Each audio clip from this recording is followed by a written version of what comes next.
Ricardo, ¿cómo estás? Buenas noches. Bien, buenas noches. Pareciera que el expresidente Macri se hizo cargo del gobierno hasta determinada fecha, que fueron las PASO, después no existió absolutamente más nada, y lo que pasó después no tuvo él ninguna responsabilidad en las políticas, en las decisiones que tomó. Es un cinismo que ya es de farsante, ¿no?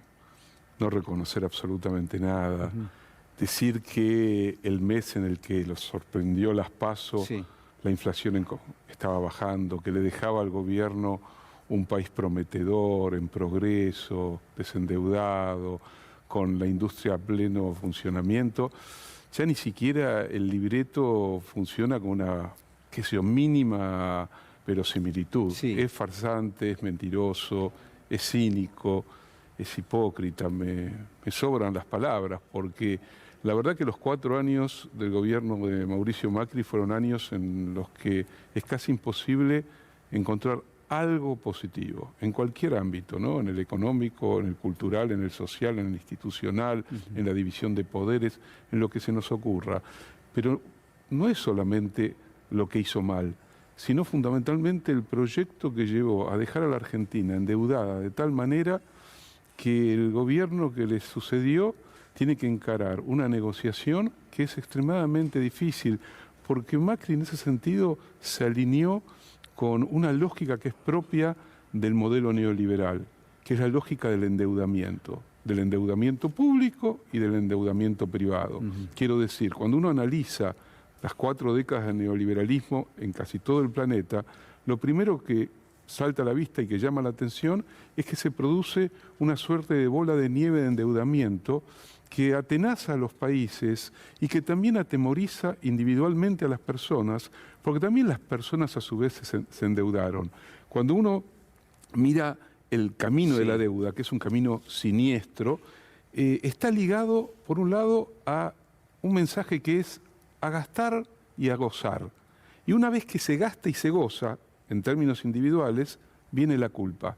Sos responsable, tenés que hacerte cargo, es lo que les pasó a los griegos, a los españoles, a todos aquellos a los que les exigieron que se hicieran cargo de una deuda motorizada por un proyecto que necesita endeudar a la sociedad y a su vez necesita endeudar a los países para que el circuito financiero, el mercado financiero y la realidad política de cada uno de esos países quede atada a un proyecto de financiarización, de especulación global de las estructuras financieras que deja exhausta a la sociedad, exhausta a las arcas públicas, que termina en políticas de ajuste, en las famosas metas fiscales, metas de inflación, donde la educación, la salud, el acceso a la vivienda quedan absolutamente o dejadas de lado, destruidas o debilitadas. Entonces parece que el macrismo sabía perfectamente lo que hacía. Sabía que si le tocaban 4 años de gobierno, tenía que acelerar un endeudamiento. Recordemos que lo que Macri dice, porque vuelve a mentir, en el 2015 la ratio de deuda de la Argentina era una de las ratios más bajas de la historia de la Argentina, fundamentalmente en democracia. Que Néstor Kirchner había renegociado la deuda privada, había pagado la deuda con el Fondo Monetario, nos habíamos sacado de encima el Fondo Monetario Internacional y que después se volvió a renegociar y se llegó a un acuerdo de más del 90% con los acreedores. El macrismo lo que hace es no solo que no aprovecha un país que tenía condiciones macro, como suelen decir los economistas, infinitamente mejores, lo que hace es arruinar absolutamente todo, destruir el salario, destruir el consumo y junto con la destrucción del salario y la destrucción del consumo vuelve a abrir las compuertas para la especulación financiera. Ricardo, a mí hoy pensaba en esto y me da una sensación que es en parte lo que vos decís, es decir, había un objetivo que era la deuda y que era dejar la deuda hacia adelante. ¿Por qué? Porque es un elemento que te pone en una simetría total. Vos sos el deudor, tenés que aceptar lo que te impone un acreedor. Pero digo, al margen de esto, lo que yo veo es que hay muchas contradicciones que flotan en el aire. Una de las más importantes es que toda la oposición política habla del déficit y de la emisión monetaria, que es ni más ni menos que recurrir a la impresión de pesos cuando la verdad vos no tenés acceso a los dólares. Y no tener acceso a los dólares es fruto de la política que se llevó adelante. Entonces, digamos, hay una contradicción enorme entre aquellos que son responsables de esa situación y que ahora lo señalan al gobierno diciendo, mira lo que estás haciendo, estás imprimiendo pesos, estás emitiendo pesos. Bueno, lógicamente, si me dejaste sin la posibilidad de un endeudamiento en dólares. A ver lo que decía Martín Guzmán hace instantes nada más aquí en C5N. La recuperación es fuerte. Es fuerte.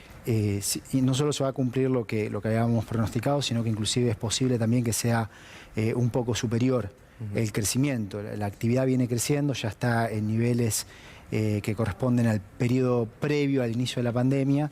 La industria se ha recuperado muy fuerte, la construcción se ha recuperado muy fuerte.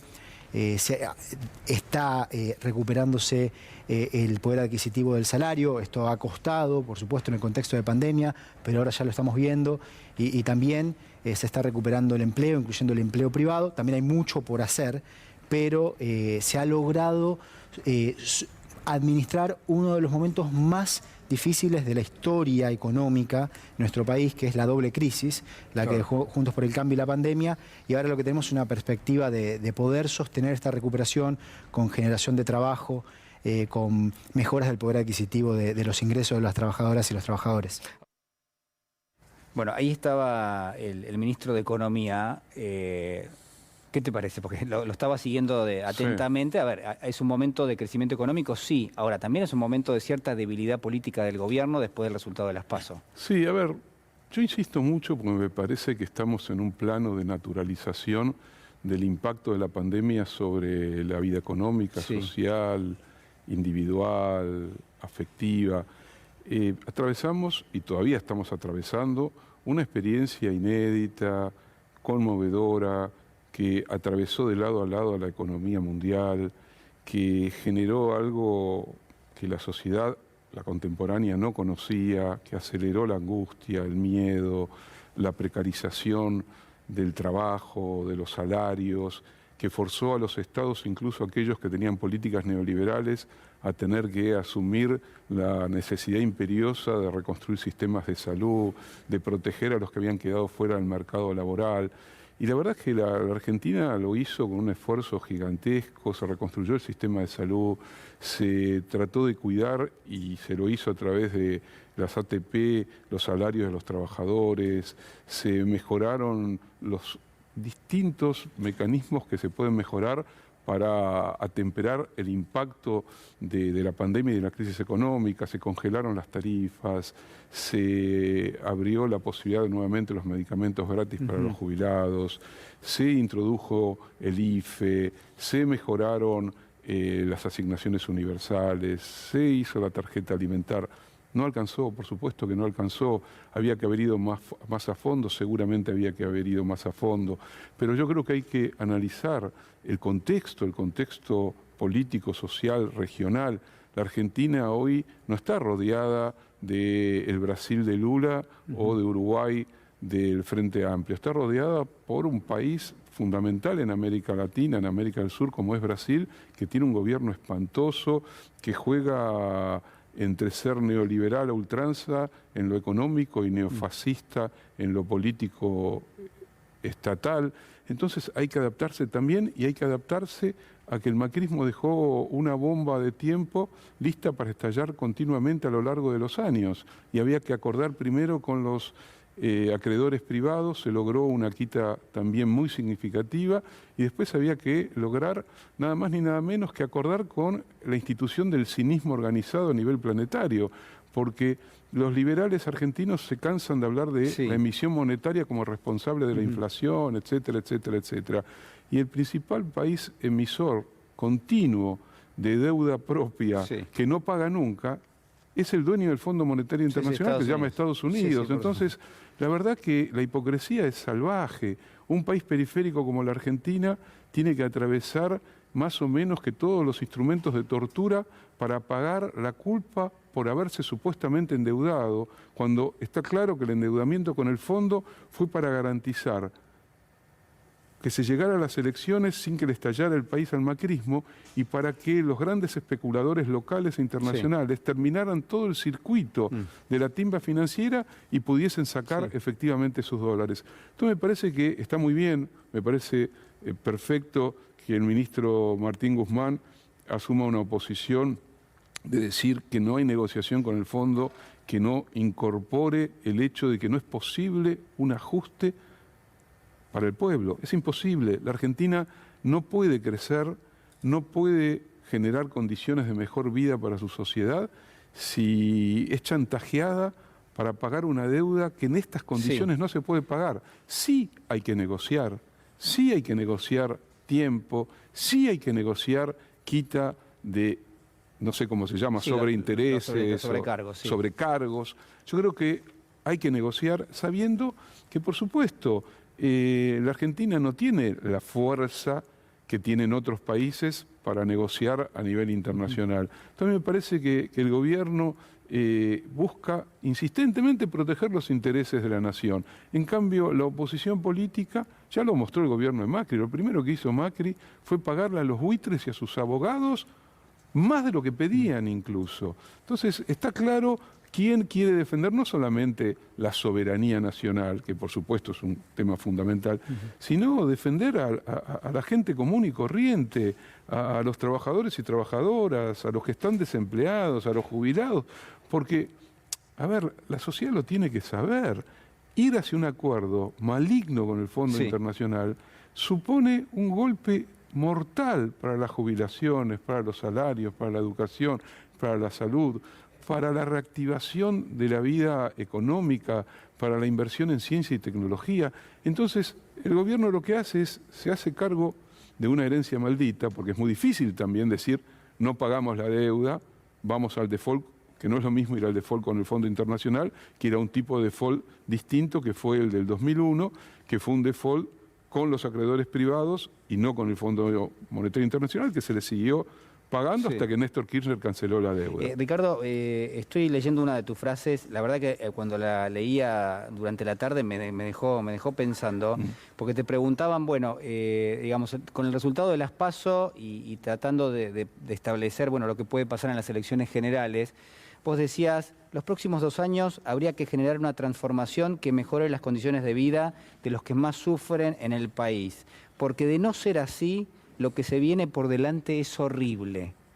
Lo dijiste varias veces, de hecho. Sí, incluso lo sacaron de contexto y pusieron que lo horrible era si perdíamos las elecciones. En realidad, las elecciones se pueden ganar, se puede empatar, pero esto perder. Va más allá. Va mucho más allá. Esto tiene que ver con el país que nos espera. ¿Qué te da miedo, digamos? Me da miedo que de nuevo la restauración neoliberal recargada termine de hacer pedazos la vida social argentina, la vida institucional.